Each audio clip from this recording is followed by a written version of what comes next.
The hangar was silent, just the low hum of distant engines and the faint scratch of a pen on paper. She sat quietly in the corner, her presence almost invisible. No one gave her a second glance, until the radio crackled to life, and a single call sign shattered the silence. Raven. Heads snapped up, the atmosphere shifted, and suddenly, the woman no one noticed was the only one who mattered. The hangar was one of those places that seemed to swallow sound. Wide, cavernous, and filled with rows of silent steel birds, it carried the kind of stillness that pressed on the ears. A few mechanics moved about with quiet precision, their tools clicking softly, but nothing disrupted the almost sacred silence. In the corner, half shrouded in shadow, sat a woman. Her posture was composed but unassuming, her eyes downcast toward the notepad in her lap. To anyone passing by, she might have looked like a clerk, maybe an overlooked logistics officer, someone buried in paperwork while the real decisions were being made elsewhere. No one questioned her. No one even greeted her. She had perfected the art of being invisible. And then it happened. The radio unit on the central desk crackled to life, spitting static before a voice cut through. Calm, clipped, and commanding. Call sign, Raven. The air shifted instantly. Heads jerked toward the speaker, eyes widened, and even the mechanics froze mid-motion. It was as if the name carried a weight too heavy for the room, a legend that had just stepped out of the shadows. All eyes turned, slowly, almost unwillingly, toward the woman in the corner. Her pen stilled against the page. For a moment, she didn't move. Then, with the quiet grace of someone far too practiced in control, she set the notepad down, rose to her feet, and stepped into the light. Whispers rippled through the hangar. That's her? I thought she disappeared. No one survives what she did. Her name had not been spoken in years. To most of them, Raven was a myth, a cautionary tale, a shadow whispered about in classified debriefs. But here she was, in the flesh, her presence as undeniable as the storm brewing behind her eyes. The officer at the desk cleared his throat, clearly unnerved. Orders just came through. Command wants Raven operational, immediately. For the first time, she spoke. Her voice was low, measured, and devoid of theatrics. Operational for what? Silence. No one seemed brave enough to answer. The truth was, no one in that room actually knew why her call sign had been reactivated. They only knew one thing.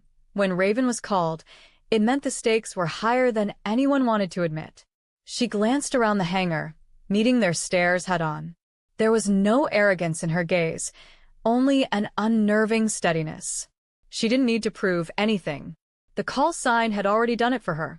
But deep inside, beneath that calm surface, something stirred, a mixture of reluctance and inevitability. She had left this world behind for a reason. Yet, as the echo of Raven hung heavy in the air, she knew one truth with absolute clarity. Once you are called, there is no going back. The silence after her words was deafening. No one dared respond, not even the officer who had spoken her call sign aloud. It was as though the entire hangar was caught between fear and awe, fear of what she represented, and awe that she was standing among them. A mechanic, younger than the rest, broke the stillness with a whisper. She's the one from Kyber Ridge, isn't she? The man beside him shot him a warning look, but it was too late. The name, Kyber Ridge, hung in the air like a ghost, conjuring memories few dared revisit. Raven heard it, of course. She always heard everything. But she gave no outward reaction. Instead, she took a slow breath and adjusted the cuffs of her jacket, as if pulling herself back into a skin she thought she had shed long ago. The officer, struggling to regain composure, finally spoke. All you need to know is that Raven has been reactivated by command. That's above all of us. But whispers have a way of growing. And within minutes, stories began to circulate, some spoken aloud, others exchanged in quick glances. She took out an entire ridge with nothing but a sniper and a spotter who didn't make it back. I heard she was deep cover once, slipped into enemy ranks for 6 months without a trace. No, that's not it. She's the one they say never misses. Not once. The tales were fragments, warped by time and secrecy. But one thing was certain. Wherever the name Raven appeared, it was followed by blood, shadows, and a mission no one else could handle. And then, without warning, her mind pulled her backward. The metallic smell of the hangar gave way to dust, heat, and the sharp crack of gunfire. She was lying prone on a ridge, her cheek pressed against the cold steel of a long-range rifle. Through the scope, the world narrowed to a single breath, a single heartbeat. A convoy was moving below, unaware of the eyes locked onto them from half a mile away. Her spotter, young, reckless, but brilliant, whispered, "You line it up, Raven, and the world changes." She had squeezed the trigger. And yes, the world had changed. Back in the hangar, she blinked hard, forcing the memory into the cage she had built for it. But she knew the cage was fragile. It always had been. "Why me?" she finally asked, her voice sharper now, edged with a challenge. "There are dozens of active operators. Why drag me back in?" The officer hesitated, shifting uncomfortably. "Because command said so." But Raven caught the flicker in his eyes, the way his jaw tightened. He knew more than he was willing to share. And that told her everything. Whatever was coming, it wasn't routine. It wasn't standard. It was the kind of operation where failure wasn't just unacceptable, it was unthinkable. And she was being pulled back into the darkness because someone, somewhere, believed only Raven could do it. The officer's silence stretched too long, and Raven didn't miss the way others in the hangar kept glancing at him, waiting for him to break. Finally, with a tight swallow, he reached into his folder and pulled out a sealed dossier. The brown envelope looked ordinary enough, but its weight was unmistakable. Classified. High priority. The kind of file that didn't circulate unless lives and entire operations hung in the balance. He placed it on the desk between them. "Your orders." Raven didn't reach for it immediately. She studied him, her gaze steady, unflinching. "You said command wants me operational immediately. That means this isn't a request. It's a recall." The officer shifted again, clearing his throat. "Yes. Effective now." Finally, she picked up the envelope. The paper was rough against her fingertips, and the seal broke with a sharp crack that echoed louder than it should have in the cavernous space. She slid the documents out, her eyes scanning quickly, absorbing details at a pace that left onlookers stunned. Each page deepened the quiet storm in her expression. Coordinates. Surveillance photo. A list of names, targets or allies, it wasn't yet clear. But one thing caught her attention above all else, a red-stamped header at the top of the mission sheet. Her lips pressed into a thin line.